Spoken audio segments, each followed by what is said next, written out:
participants right now. Okay, why don't we begin? Welcome, everybody. Welcome to GETSET 2021, the Zoom version. My name is Vince Lefebvre, and I will be your host for tonight's 1-hour talk on climate change. GETSET 2021 is being sponsored and presented by the London chapter of OACETT. Susanna Havel, the chair of the London chapter, will be fielding questions for our speaker and for our activity as we move through our presentation. Also hosting tonight is the PEO London chapter. Pierre Holden will be our technical advisor here tonight during the whole meeting. Also with us on committee is UWO's Let's Talk Science program, and Nicole Winter from Let's Talk Science will assist with polls throughout the meeting. Our agenda tonight, we'll first start off with a land acknowledgement, and then we're going to do a few segments of a TED Talk with Greta Buildenberg. And then we're going to talk about who OACETT, PEO, and LTS are, the history of our GETSET program here in the London area, and then our guest speaker with questions and answers, and then a hands-on activity, and then more questions and answers, and a couple more polls throughout the whole meeting. At this time, the London, Ontario, and surrounding land are the traditional territories of the Attawandaron, the Anishinaabe, Haudenosaunee, and the Lenape-Iwak. First Nations that are closest to London include the Chippewa of the Thames, Oneida, and Munsee, Delaware. We value the significant historical and contemporary contributions of the local First Nations, who have had long-standing relationships with the land, water, and region of southwestern Ontario. And we're going to watch a small version of a TED Talk, introduce you to Greta Buildenberg.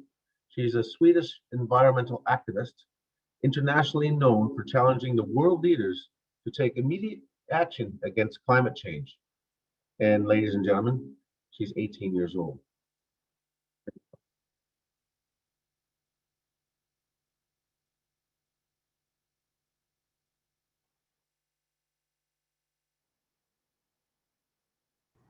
We're not seeing the video, Vince. At least I'm not on my end.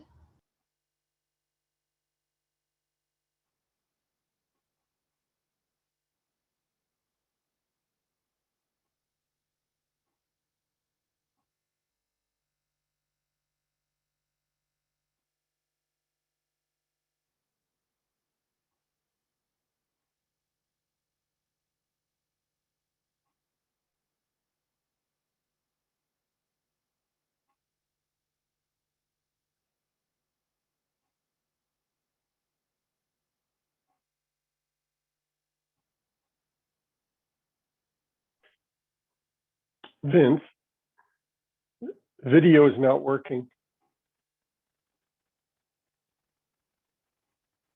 I'm sorry, a little bit of technical problems here. I had the video working quite readily here, but let's just go back a bit. I'm still seeing the first slide, so I think it's just that it's not advancing your slides for us. Okay, hold on.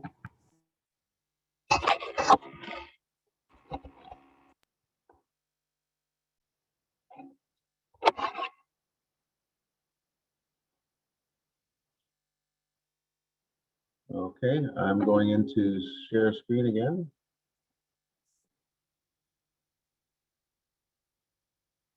How is that now, Claire? I see your screen.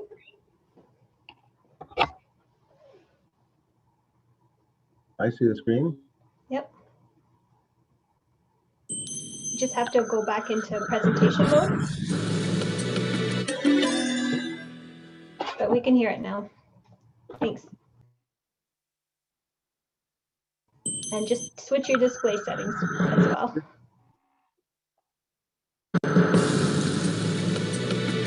Perfect. No technical difficulty.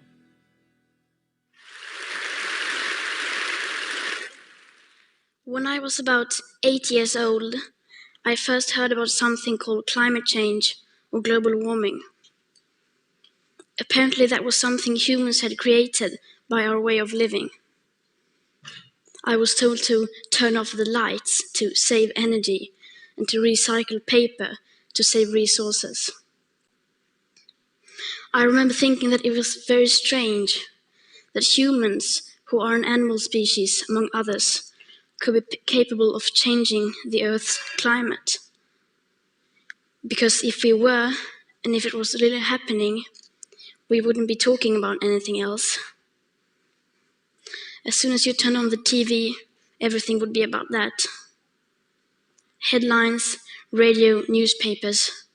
You would never read or hear about anything else, as if there was a world war going on. But no one ever talked about it. If burning fossil fuels was so bad that it threatened our very existence, how could we just continue like before?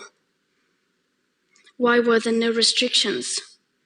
Why wasn't it made illegal? To me, that did not add up. It was too unreal. So when I was 11, I became ill.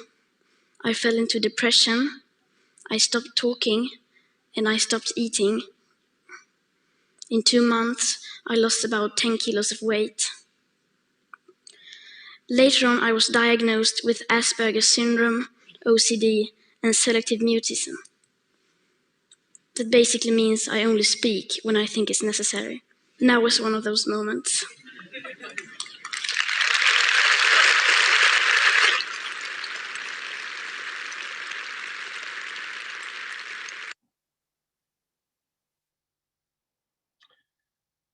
We're going to have a poll now.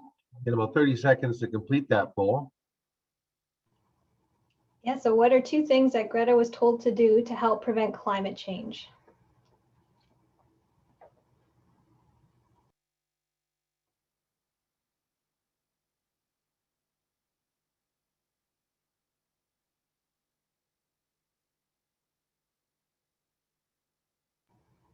Right, so you have a few more seconds and then I'm going to end the poll here.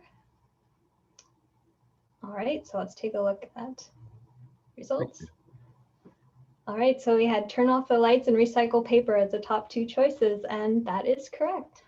Very good. Very good. And we're going to talk a little bit about OACETT. OACETT's an acronym. It stands for the Ontario Association of Certified Engineering Technicians and Technologists. It's a nonprofit, self-governing professional association of over 25,000 members. It is Ontario's independent certifying body for engineering and applied science technicians and technologists in Ontario.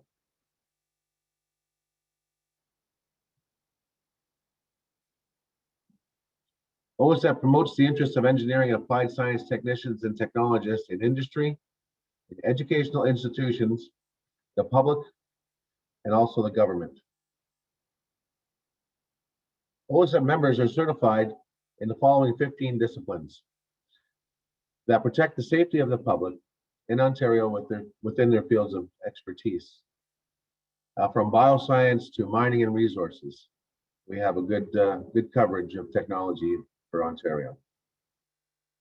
The Professional Engineers of Ontario, PEO, regulate the practice of professional engineering. They govern its members to serve and protect the public interest. They promote public awareness, maintain standards, and regulates the practice of professional engineering. Let's Talk Science is an award-winning national charitable organization. It provides engaging evidence-based STEM programs to youth across Canada. STEM stands for science, technology, engineering, and math. To date, Let's Talk Science has impacted more than 9.5 million Canadian youth. And it works with over 50 universities, colleges, and research institutions. So I welcome our partners here tonight. Now we'll get into another portion of Greta's talk. Here we go. Tell me if it's working. And the most important issue of all. And yet they just carry on like before. I don't understand that, because if the emissions have to stop, then we must stop the emissions. To me, that is black or white. There are no gray areas when it comes to survival. Either we go on as a civilization or we don't. We have to change.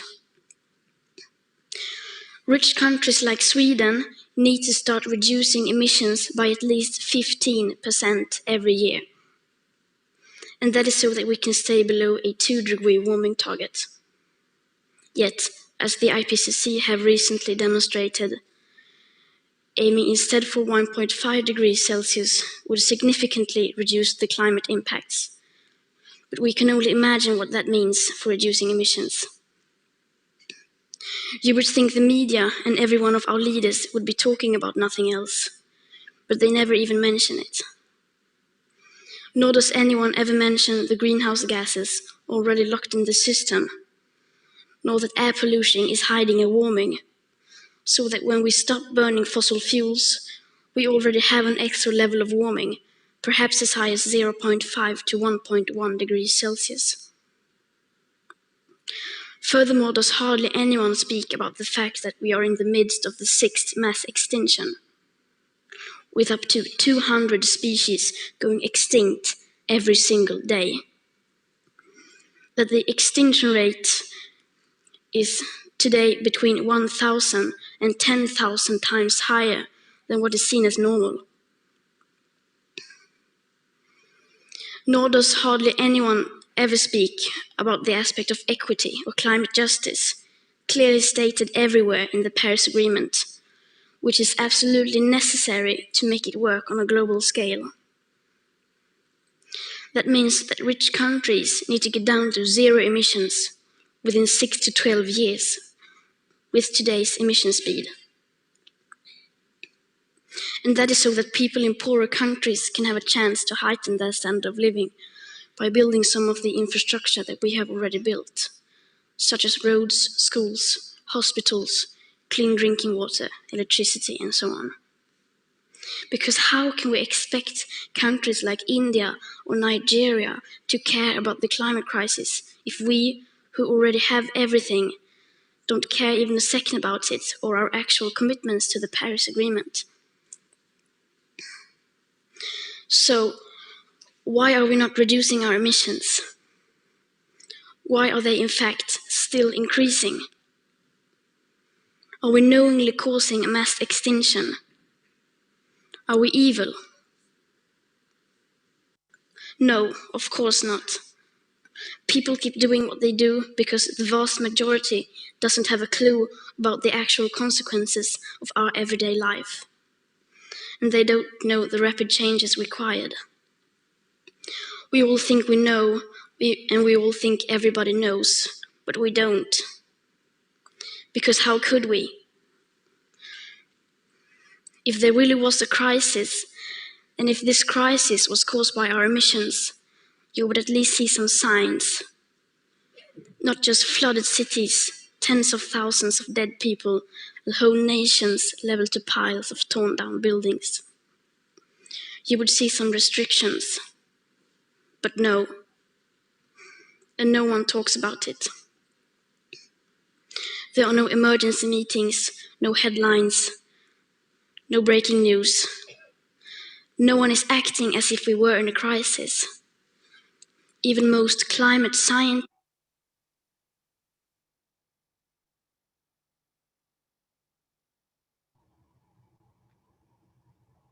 All right, so we've got another poll here. Which of the following are true? We need to change on a global scale. Countries need to reduce emissions by 15% every year. We are losing up to 200 species a day, and all of the above.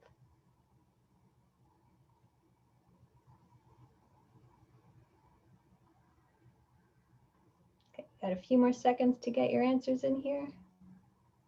And I will end the polling and share the results. So majority said all of the above, and you are correct. Very good. At least we know you're listening out there.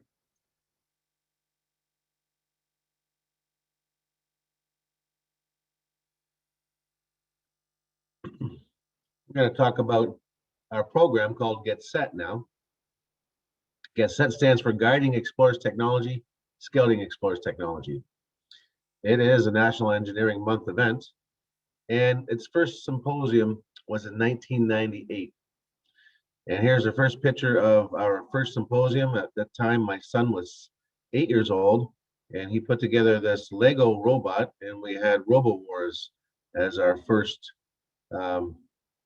theme of National Engineering Week. We still have shared relationships with the London chapter of OACETT and PEO and Western University's Let's Talk Science program.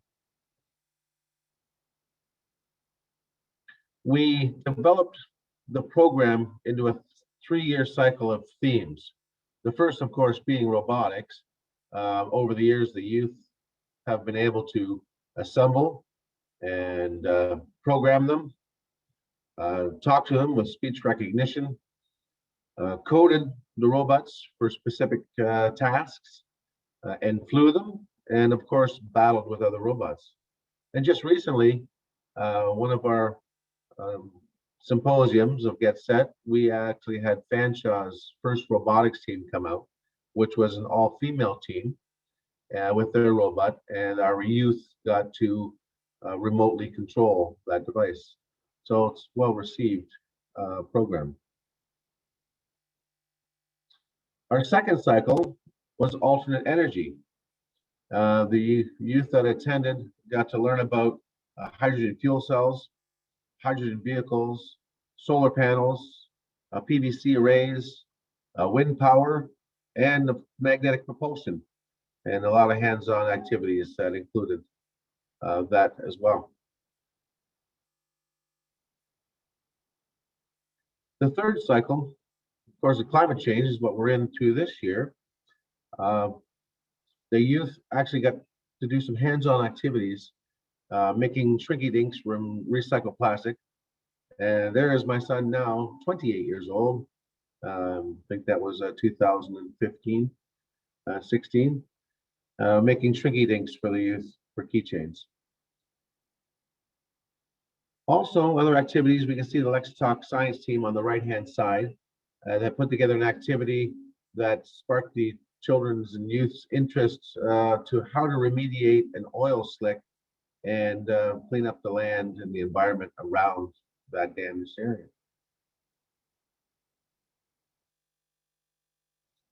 Included every year with GETSET, the PEO London chapter sponsored a popsicle stick bridge busting competition.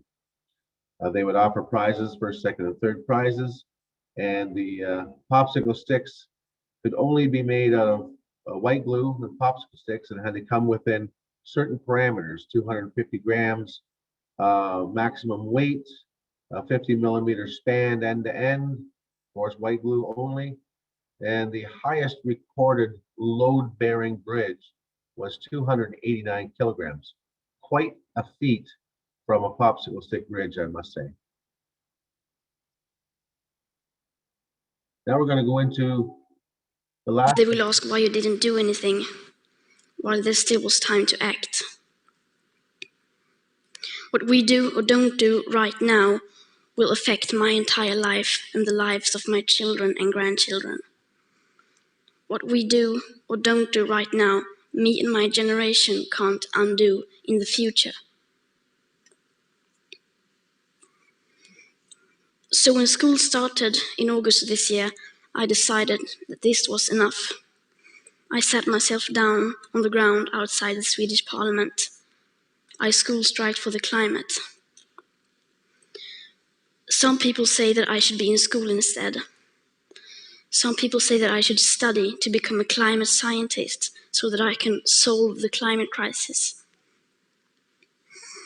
But the climate crisis has already been solved. We already have all the facts and solutions. All we have to do is to wake up and change. And why should I be studying for a future that soon will be no more, when no one is doing anything whatsoever to save that future? And what is the point of learning facts within the school system, when the most important facts given by the finest science of that same school system clearly means nothing to our politicians and our society. Some people say that Sweden is just a small country and that it doesn't matter what we do. But I think that if a few children can get headlines all over the world just by not going to school for a few weeks, imagine what we could all do together if we wanted to. Now we're almost at the end of my talk. And this is where people usually start talking about hope. Solar panels, wind power, circular economy, and so on. But I'm not going to do that. We've had 30 years of pep talking and selling positive ideas. And I'm sorry, but it doesn't work. Because if it would have, the emissions would have gone down by now. They haven't. And yes, we do need hope. Of course we do. But the one thing we need more than hope is action. Once we start to act, hope is everywhere. So instead of looking for hope, look for action. Then, and only then, hope will come. Today, we use 100 million barrels of oil every single day. There are no politics to change that. There are no rules to keep that oil in the ground. So we can't save the world by playing by the rules. Because the rules have to be changed. Everything needs to change.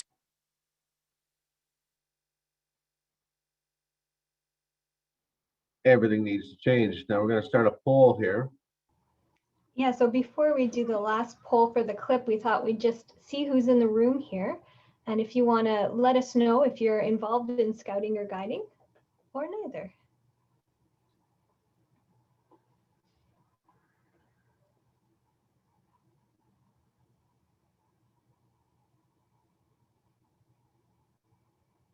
Give you a few more seconds here.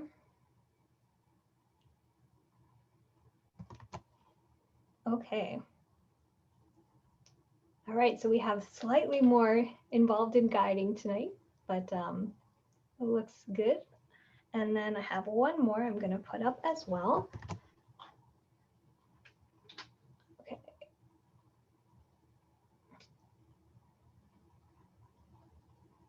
So the next one, we just wanted to get an idea of what part of the country you're tuning in from today. Oh, that was quick. Very good. All right, I'm seeing a lot of people are joining us from Ontario, but we do have at least one from outside of Ontario. Well, welcome. From Western Canada. If you want to put in the chat which province you're from, that would be great. Give you a few more seconds here, and then I will end the polling.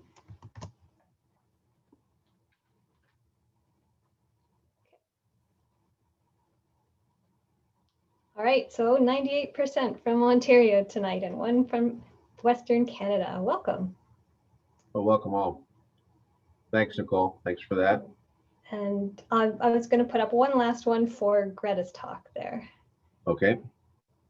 So here is our final poll for Greta. So what is the one thing Greta says we need to help climate change?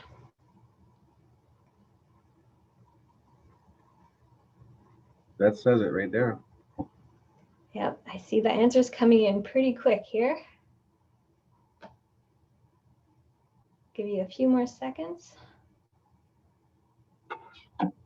And all right. So many of you, 95% said take action, and that was her key takeaway there, was that's what we need to do. Take action. That's good. Thank you, Nicole. Thank you for those polls. And we'll continue on here. At this moment in time, I'd like to introduce to you all our guest speaker tonight, Tom Davis, PEng. Tom Davis is a professor of building technology at Fanshawe College and the president of Green Tech Environmental Engineering Limited, with over 35 years of experience in education, research, consulting, real estate development, design construction, project management for heavy construction projects around the world. Tom is a principal investigator in applied research, responsible for all aspects of research, design, and testing. He is a licensed professional engineer in both Ontario and in the United States. Tom is also a lead accredited professional for building design and construction with the Canadian Green Building Council. Tom was also a committed climate change leader in the Climate Reality Project, funded by Nobel laureate and former US Vice President Al Gore. The Climate Reality Project is working to catalyze a global solution to the climate crisis by making urgent action a necessity across every level of society. Please welcome now Tom Davis. Thank you, Vince. Wow, what a tough act to follow with Greta. It's a real pleasure to be with you here tonight. I'm just going to try to take a moment and see if I can get my screen to behave here.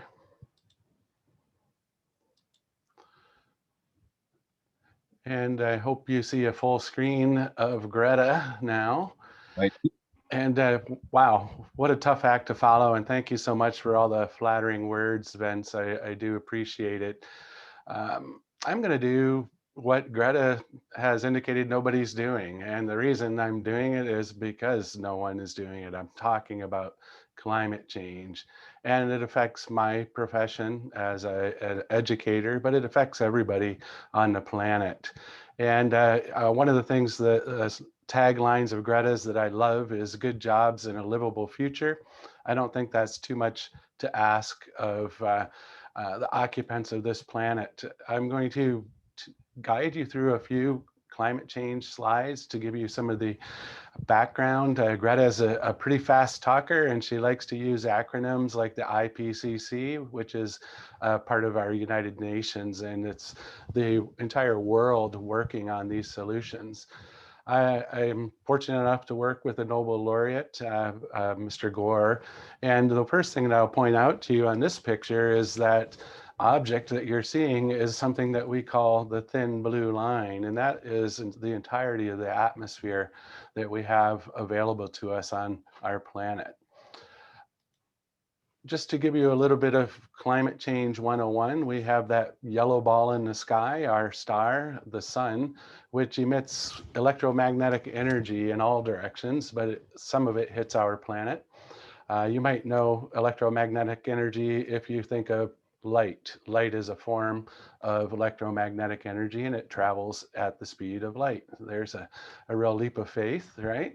So as we zoom in and take a little bit closer look at what's happening, a lot of this energy, the radiation, especially as infrared, is absorbed by our planet. And then as our planet heats up, physics dictates that it tries to seek equilibrium with the universe around it. So it starts to eject heat, as you see here with the red waves leaving the planet.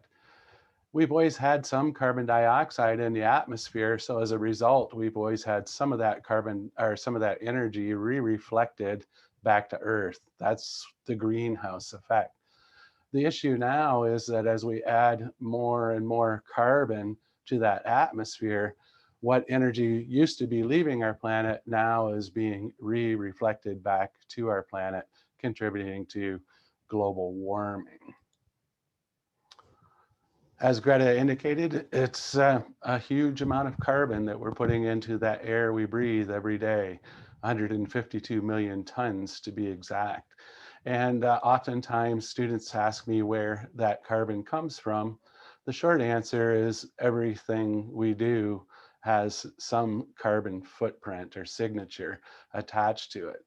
When we look at the last 150 years, when we started to really use carbon energy in our environment, you see this huge growth in emissions, especially during this century. The amount of warmth that's trapped in our environment is really hard to get your mind around. We talk about 1.5 to 2 degrees.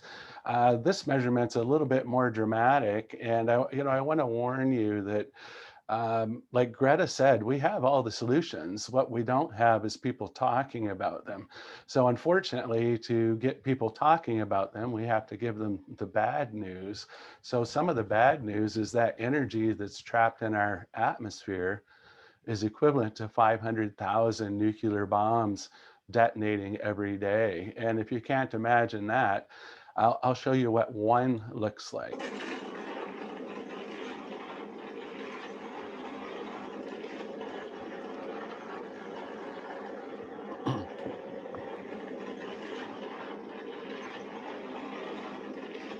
So needless to say, that's a tremendous amount of heat.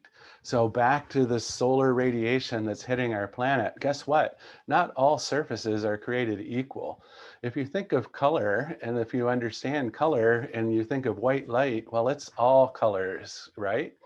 So if we have a surface on Earth that is colored white, when light hits it, remember light is electromagnetic energy too, it reflects. So the reason that we're concerned about the polar ice caps and land-based glaciers like you see here in Greenland is that they have the ability to reflect 90% of the energy coming from our star. 90% of all the energy that hits a white surface gets reflected. 90% that hits water gets absorbed. That's the difference. So we in engineering can do some simple things. We can paint our roofs white so that they can reflect energy much like our polar ice caps used to. And here's why we need to think of alternate methods of reflecting energy. You can see what's happened to that white roof on our planet this century. It's essentially disappearing.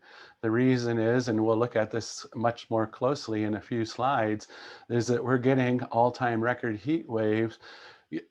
You know, down in our latitudes, you would expect it, but not so much in these polar regions. So here, just this past June, we're experiencing almost 40-degree temperatures north of the Arctic Circle. There's nobody saying that there's a direct cause between human, carbon emissions and these heat waves. But what we can say as scientists, it's at least 600 times more likely. So as an engineer, that's compelling information that we need to pay attention to. So what do we see on the planet?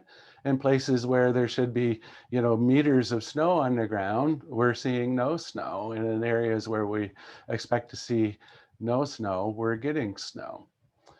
Now, other ice surfaces don't have to just be on water bodies. We also have glaciers, which are solid forms of water, which also have that beautiful color of snow that we see outside our windows today. I'm going to take you to Greenland to visit the Jocastan Glacier, and you'll see it's in a rapid state of decline.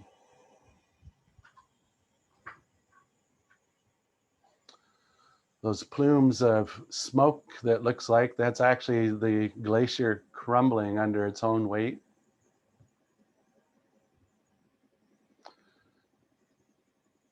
And again, the planet transforms from rejecting 90% of the energy to absorbing 90% of the energy.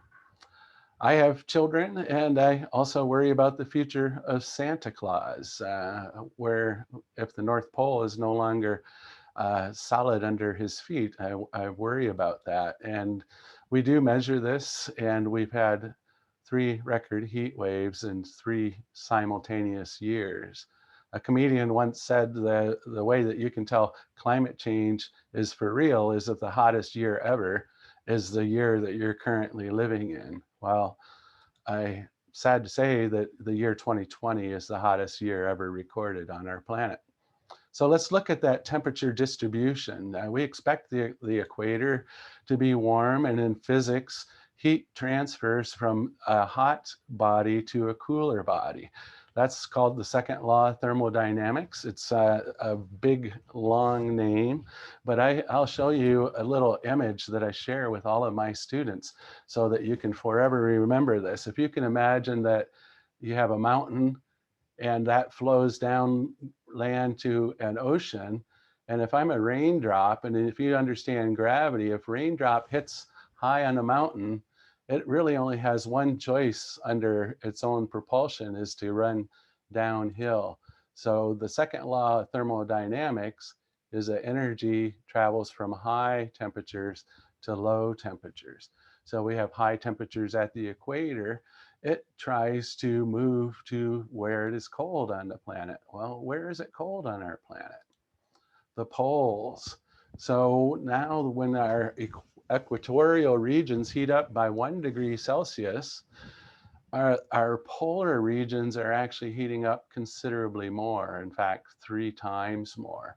You'll also notice on this diagram, there are a bunch of squiggly lines moving around, and those represent what we call the global conveyor, that as the ocean's temperatures heat up, and we've measured increases of up to 20%, up to 200, are 2 kilometers below the ocean surface. So it starts to affect these ocean currents, which also affect the energy flow around our planet.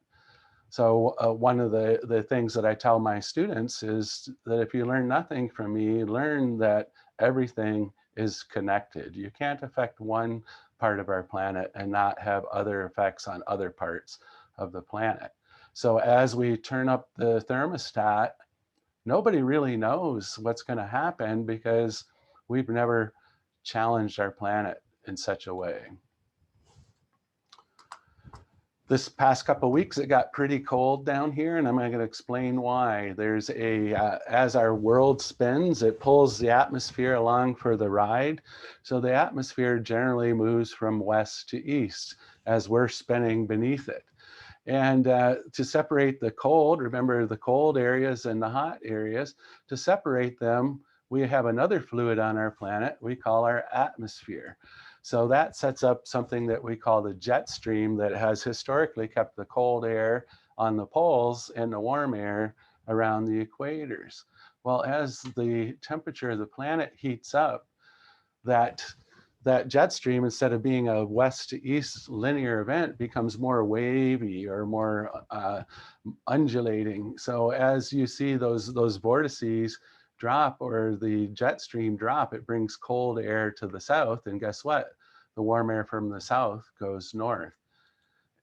And I'll show you that picture from space. Here you can see the atmosphere turning around the pole in a normal configuration. And what we're going to look for is when that polar vortex actually splits and breaks off and goes down to where it should be warmer.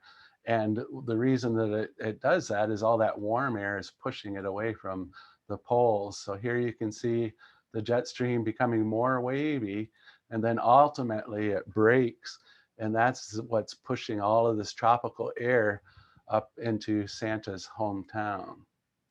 While that's quite warm in the poles, in areas where it's typically quite warm, it gets, guess what, quite cold, because that polar air is being pulled down. So this is from January 2019. It could have been pretty much the same image from last week.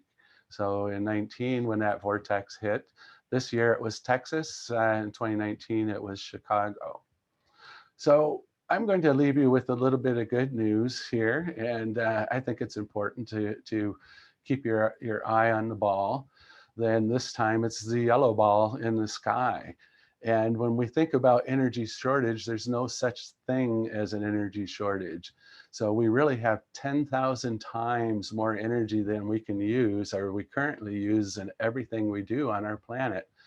And that means that for 1 hour of sunlight hitting our planet, we can energize everything, boats, trains, planes, cars, for an entire year. How do we do that? Well, Greta says, look for action. Well, we're seeing that action. We're seeing small increases, 5%. Doesn't seem like a lot. Well, that's $132 billion. 240 global companies have now committed to 100% renewable. And some of the newest adopters are the automobile companies. Guess what? Change is happening. And how do we make change happen? Greta's a young lady, and she has re-energized this movement. If Greta says nobody's talking about the problem, How do we solve the problem? We talk about it. Here you see 400,000 students and young people marching on Central Park to raise their voice about climate change. So when students come to Fanshawe College, I say, we give you a gift. It's a wireless communication device. No batteries required. It will last you a lifetime, and we call it your voice. So things that you can do to affect the future, and I realize many of you are too young to vote, but your day is coming. You have voices. Greta started to exercise her voice at the ripe old age of 11. And ultimately, you have choices. You're talking about turning off light switches and turning down thermostats. Well, we can communicate about things and we can choose whether or not we need the newest Xbox or the newest iPhone, because every product you purchase has that carbon that comes along with it. So by using your voice and your choice, speak truth to power, meaning your teachers. Talk about this at the dinner table with your family. If you want to affect climate change, act like the world depends on it, because guess what? Your world depends on it, and we need you.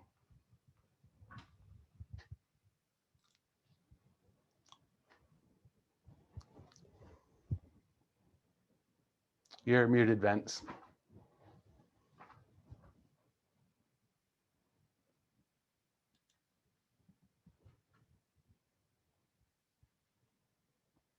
Vince, Vince, you're still muted. you're muted.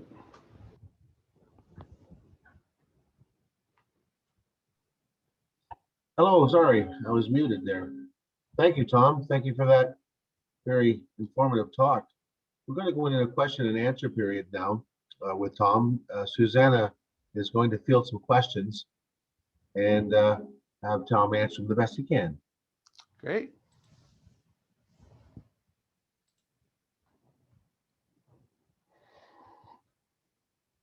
I don't see any questions coming in yet. Okay. Well, I have a question for Tom myself. For scouts and guiding youth out there, what can they do around their own house besides painting their roof white that can also contribute to assisting with lowering their carbon footprint?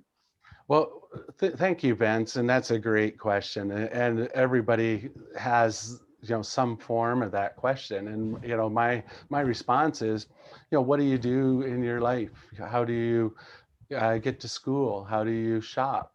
When you look at Greta, the perfect role model for your generation, she spoke at the United Nations, and you know how she got there? By sailboat. So she didn't emit carbon.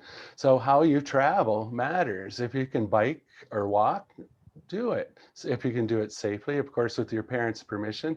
Also with painting your roof white. If your parents are okay, I'm okay. But there are other things, and I don't want to underestimate the power of your voice.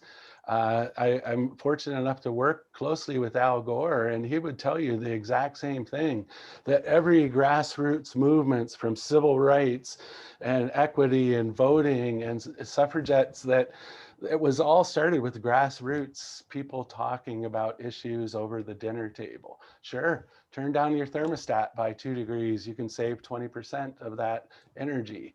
You can turn off lights. Obviously, when you leave rooms, motion sensors are kind of cool technologies that we didn't have when I was growing up.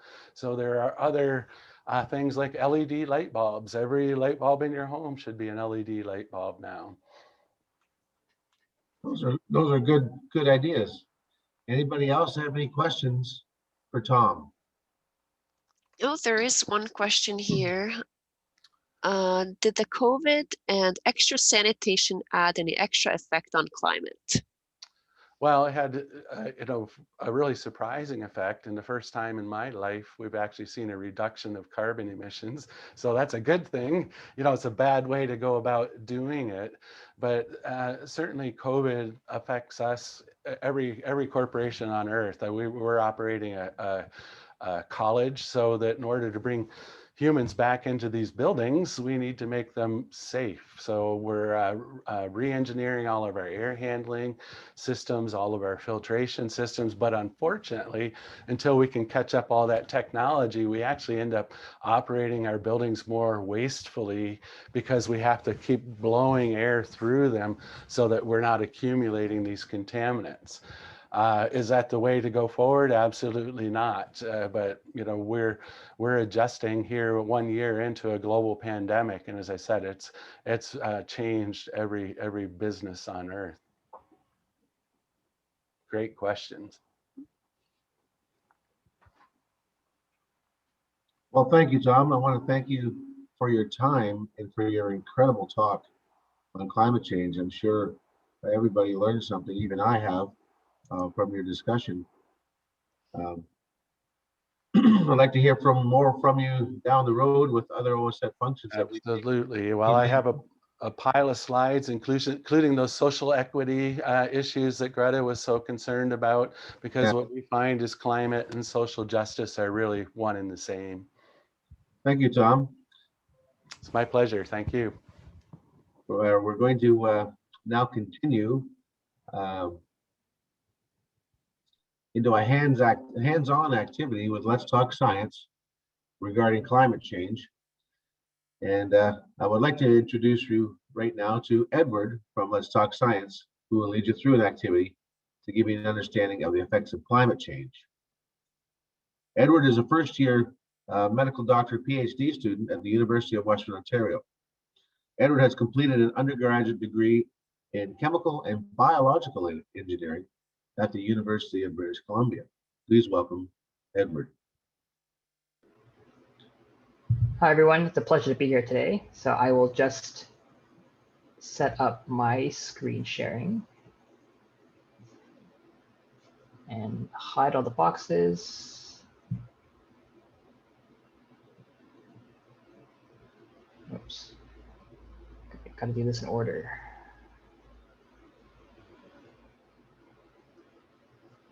Perfect. So thank you to Tom for your wonderful presentation, and we'll call back to some of the things that you said in these activities. So today I'm going to be going over with you two activities that are related to a lot of the ideas that have been talked about today, both by Greta and by Tom. So Tom talked about ice melting a lot, and that will be the focus of our presentation. Over here, you see a picture of sea ice, and you'll notice that a lot of sea ice is floating on the water. So that means when the ice melts, the melted ice, now water, will flow directly into the ocean, and the ice will sink a little bit. And that has implications that we'll see later on. So in our first activity, we're going to look at the rate at which ice melts on air, or on land in air, compared to in water. So here is our experimental setup. We have two glasses. One is empty and one is full of liquid. The one on the top is empty and the one on the bottom is full of water with blue food coloring. Into each glass, we're going to drop in an ice cube. Both ice cubes are the same size, and we want to know how long will it take the ice to melt.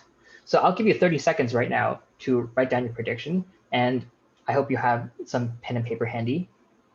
So I want you to write down, will it take the same amount of time for the ice to melt? If not, in which glass will the ice melt faster in the empty glass or in the glass with water? And just for fun, as a bonus, I want you to guess the amount of time it takes for the ice to melt in each glass. So I'll give you, maybe 10 or so more seconds to do that.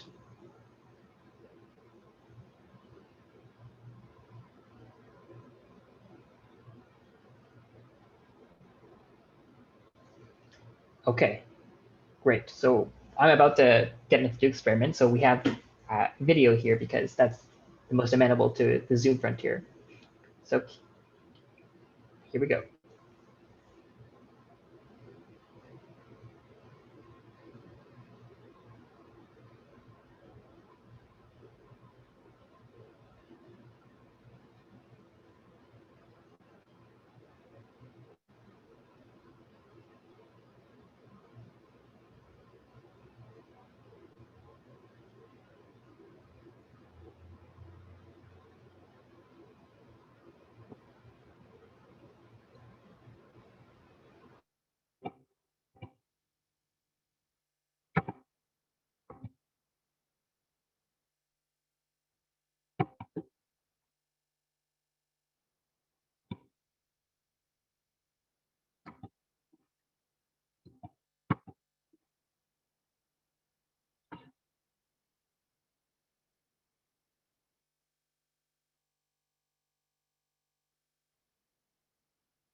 think we've momentarily lost Edward, so we'll see if he comes back.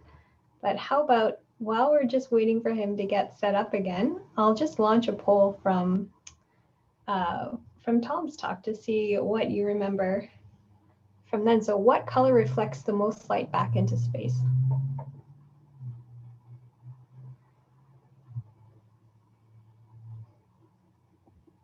Give you a few more seconds. We've got some answers coming in here.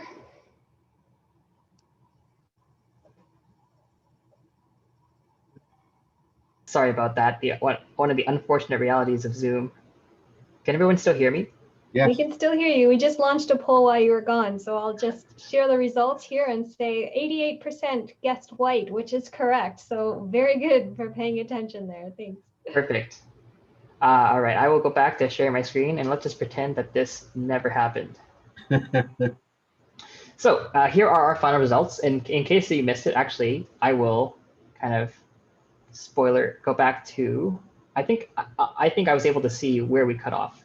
So, you know, ice melting is a lot more interesting when you speed it up. And here we can see this is 8 times speed, and it was running for about a minute. So in the water, the ice took about 8 minutes to completely melt. And we were gonna sit around and film it for the whole time while the ice in the empty glass is melting. So we have some pictures at the end. And here we can see that it took 15 minutes. In 15 minutes, the ice in the empty glass still wasn't completely gone. And in 30 minutes, that's when it was finally able to melt. So there's pretty definitive results. The ice in the water melted much faster than the ice on the land. So give yourselves a pat on the back if you were correct with that prediction. And let me get rid of these things right now. Okay, perfect. So I'm sure all of you are dying to know, why does this happen? Well, Tom talked a little bit about it in second law of thermodynamics. Anything that's hot wants to lose energy, and it will lose energy to things that are colder around it.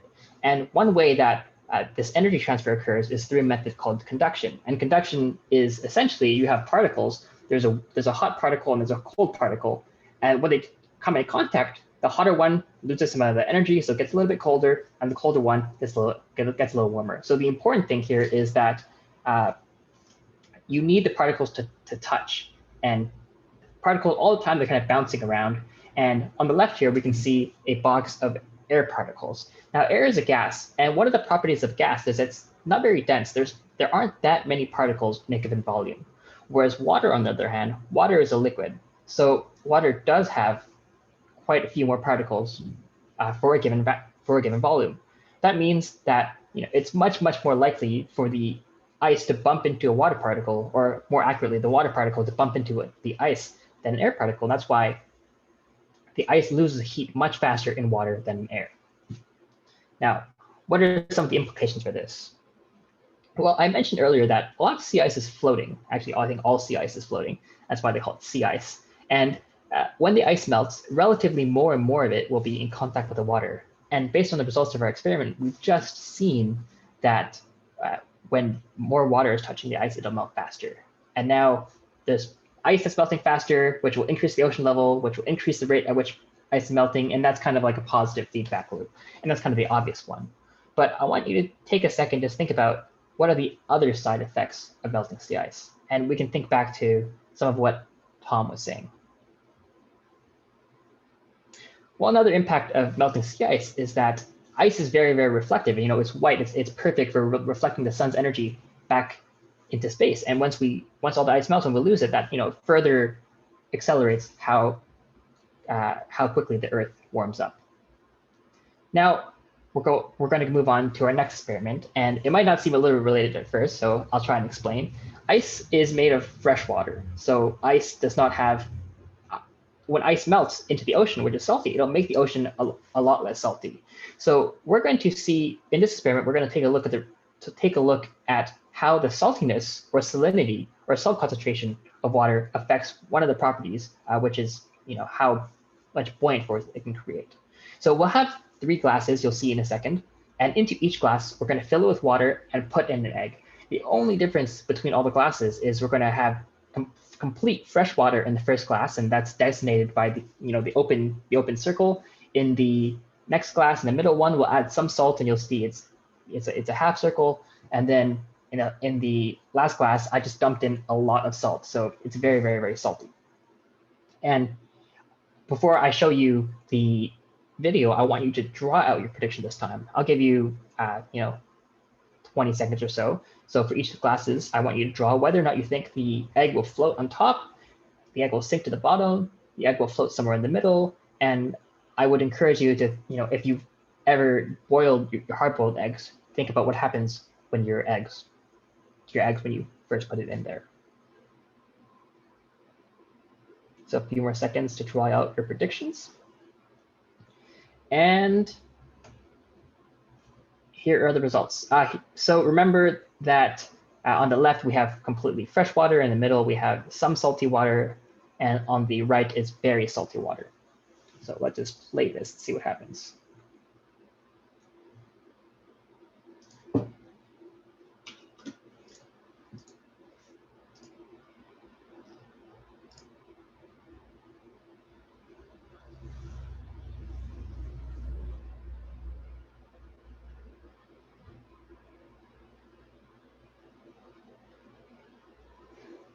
All right, so here is just a screenshot from the last frame. And you can see that in the glass with completely fresh water, the egg sank all the way to the bottom. And then on the flip side, when the water is very salty, the egg stays all the way at the top. And then, at intermediate saltiness, the egg is somewhere in the middle. So again, pretty definitive results. Now, why does this happen? Well, to understand it, first we need to know that adding salt increases the density of water. And we talked a little bit about this with the air, comparing air and water earlier. Air is gas, and gas has less molecules for a given volume, so air is less dense than water. And in this case, water is less dense than water plus salt. So if you have a glass of water, there are a lot, just so many individual water particles inside in that glass of water. But the water molecule is very small, and there's spaces in between the water molecules. So when you add salt into that water, the salt will actually fill up the space in between the water molecules. So you can get more molecules for a given volume, and that increases density. So that's the first part. But how does increasing density actually help the egg float? Well, that's due to something called Archimedes Principle. Some of you may have heard about Archimedes. He's a fairly well-known ancient Greek scientist, engineer. Back in the day, he did a lot of things. And one of the things that he came up with, he discovered this principle that now we call his Archimedes Principle. And it says that the buoyant force, so this is the buoyant force is the force that causes something to float. So the buoyant force is equal to the formula up there, and it's dependent on a couple of factors. It's dependent on gravity, it's dependent on the density of the fluid, that's what that little P looking thing is, and it's dependent on the volume of the object. So in this case, buoyant force, the negative sign is in there because buoyant force pushes up, gravity pushes down. And gravity is going to be the same all over the Earth. And the eggs are the same volume. So that really means the buoyant force is proportional to density. And what that means is once you increase the density of the fluid, in this case by adding more salt to the water, the buoyant force increases and helps the egg get pushed up.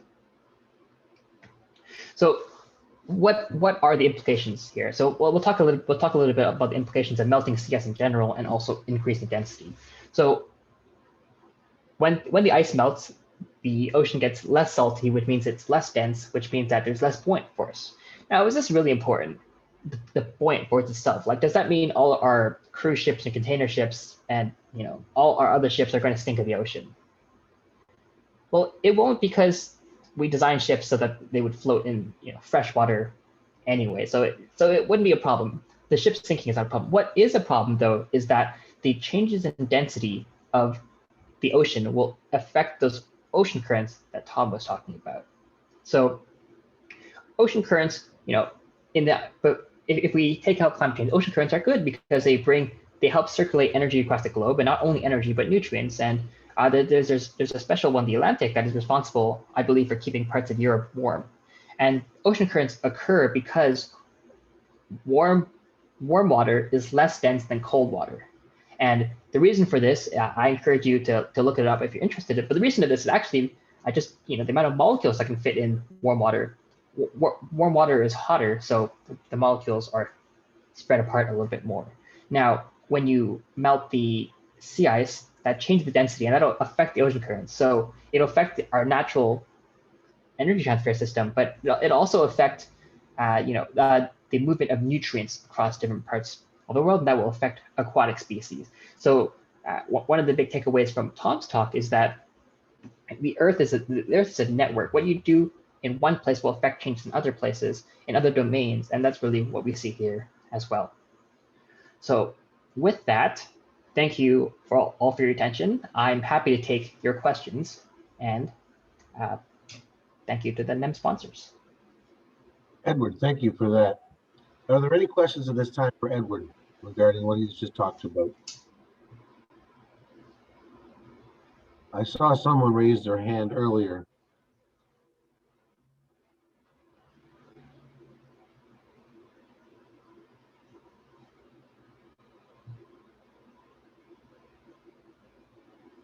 Okay, we have a poll.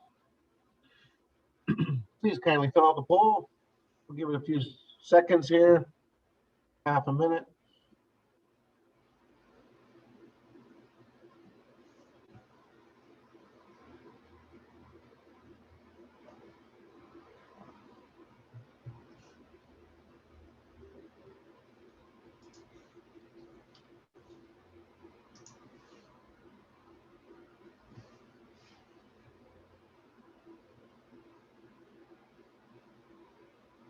Fantastic. Edward, thank you very much for your time and efforts in conducting that task for us, and I wish you the best of success in your studies. You're a lifelong learner, that's for sure. Well, thank you very much, Vince, for having me. It's been a pleasure. Tom, I thank you again for your landing speech. It's my pleasure as well, Vince. It's great to meet a young audience. Stay in school. We need you. And remember, GETSET is a 3-year cycle for scouting and guiding. We're hoping to capture your attention for the 3 years you're in scouting adventurers or guiding and pathfinders, because there's 3 different badges: the science badge, the engineering badge, and the technology badge. So we hope to see you out next year. Hopefully we'll be able to visit in person and have another chance at busting some popsicle stick bridges. Thanks to Pierre for being the technical coordinator for this Zoom project. Susanna Havel, thank you for fielding questions. And Nicole, thank you for all the polls. This time our slide of our NEM sponsors is up on the screen. And with that ado, I bid you all a good night. Thank you very much, folks, for coming out. Good night, everyone. Thanks for coming out. Thanks, everyone. Thanks, everyone. Thanks. Have a good night.